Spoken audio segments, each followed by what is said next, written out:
Bonjour.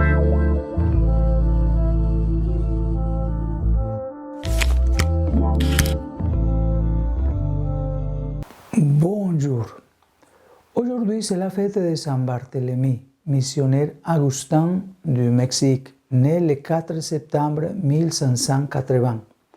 À l'âge de 16 ans, en 1596, il entre dans cette communauté. C'était un homme grand et visiblement en surpoids.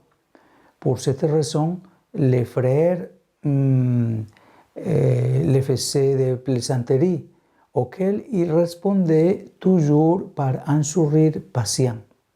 Le plus grand désir de Barthélemy était d'être missionnaire, de voyager aux extrémités du monde et d'annoncer la parole du Seigneur.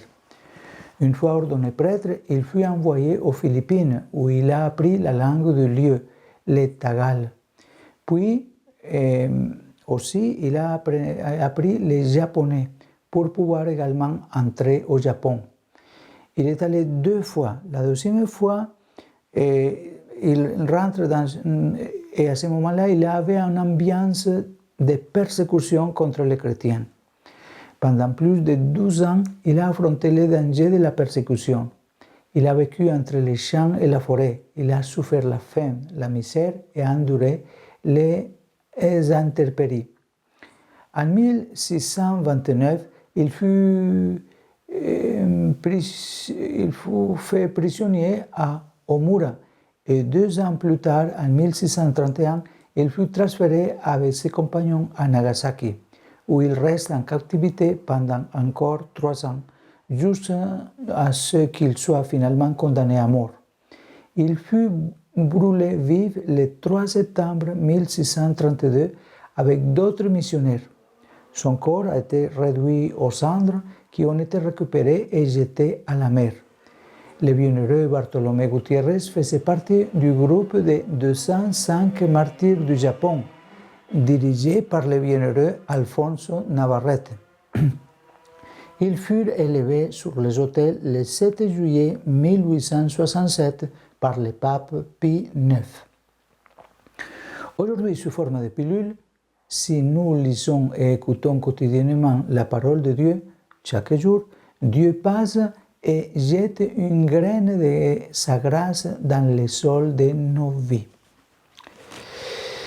Ces jours-ci, on va s'arrêter sur la prière que nous pouvons faire à partir d'un passage de la Bible.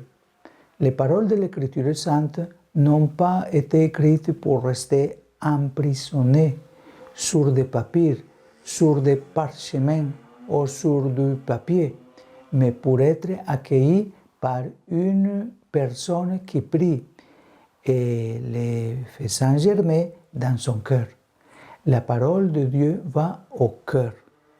Le catéchisme affirme: la prière doit accompagner la lecture de la Sainte Écriture. La Bible ne peut pas être lue comme un roman pour